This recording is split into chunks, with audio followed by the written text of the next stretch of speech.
ఓట్లు వేసినప్పుడు గొప్పవాళ్ళు, ఓట్లు వేయకపోతే ఇది. అర్థమైంది కదా వీళ్ళ రాజకీయం.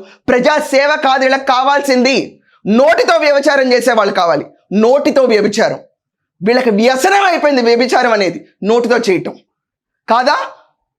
పోసాని కృష్ణమురళిని అన్నప్పుడు, మీరు పవన్ కళ్యాణ్ మిస్సెస్ అన్నప్పుడు అది నోటితో వ్యభిచారం కాదా. బోరగడ్ అనిల్ ఓపెన్ పోర్న్ మాట్లాడాడు జనాల ముందు. ఓపెన్ పోర్న్ చూస్తా కూర్చున్నావా? అప్పుడు రోజా, విడుదల రజని, అంబటి, సజ్జల చూస్తా కూర్చున్నావు. అప్పుడు మీకు కావాల్సిందల్లా ఏంటో తెలుసా? వేశ్యలు వ్యభిచారం, వేశ్యలు వ్యభిచారం, తిట్టులు, బూతులు, అరాచకం, కొట్టడాలు, ఆఖరికి మహిళల్ని ఎంత కిచ్చి. ఈరోజు అమరావతి రైతులను అంటున్నారని చెప్పి బాధపడుతున్నాం, కానీ జత్వాని ఇష్యూలో అమ్మాయిని ఎలా లాక్కొచ్చారా? మర్చిపోయారా? అందరూ మర్చిపోయారా? ఏమండి ఈ సంస్కారం ఎటు లీడ్ అవుతుంది? దీన్నన్నా ఆపడానికి ఒక్కడన్నా రారా?